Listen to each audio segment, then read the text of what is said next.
সুপ্রিয় দর্শক, আমরা এই মুহূর্তে উপস্থিত আছি ঐতিহ্যবাহী মাসিগারা ফুটবল মাঠে।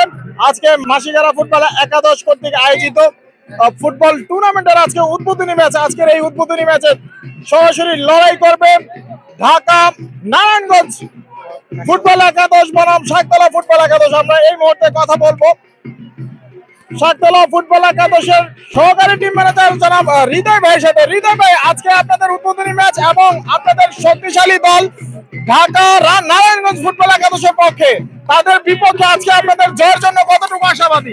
আমরা আমাদের শাকতলা ইয়ং ব্যাটারের প্রতি আমাদের দীর্ঘ বিশ্বাস আছে। আমরা ঢাকার সাথে ইনশাল্লাহ আমরা জিতবো। আমাদের শাকতলা ইয়ং ব্যাটারের প্রতি আমাদের দৃঢ় বিশ্বাস যে আমাদের পোলাপাইন অত্যন্ত ভালো গেল আজকে মাসিগারা মাঠে। আমরা আজকে রেকর্ড করে যাবো, শাকতলা ঢাকার সাথে ইনশাল্লাহ জিতবে। আমরা যদি আজকে আপনার কাছে জানতে চাই যে আপনাদের কি এলাকার খেলোয়াড় দিয়ে খেলছেন না বাইরে থেকেও কিছু খেলোয়াড়, ভালো খেলোয়াড় নিয়ে আসছেন? বাইরের থেকে কিছু আনছি, 3-4 জন বাইরের থেকে প্লেয়ার আনছে। আর এলাকাতে 27 জন আমরা খেলাবো অবশ্যই, মানে 2-1 বাইরের থেকে প্লেয়ার আনার লাগবে, কেন তারা ঢাকার প্লেয়ার, অবশ্যই তারা ভালো ভালো প্লেয়ার আনবে, বুঝছেন? তাই কিছু 2-1 প্লেয়ার আনছে আর কি বাইরে থেকে। আমি যতটুকু জানতে পেরেছি যে আসলে আপনাদের দলে এক ফ্যামিলি 5 জন খেলোয়াড় আছে। আছে অবশ্যই, 5 জন তার বেশি না, মানে বিজন আছে, কিছু কিছু মাঠে আছে আমার আগে ছিল।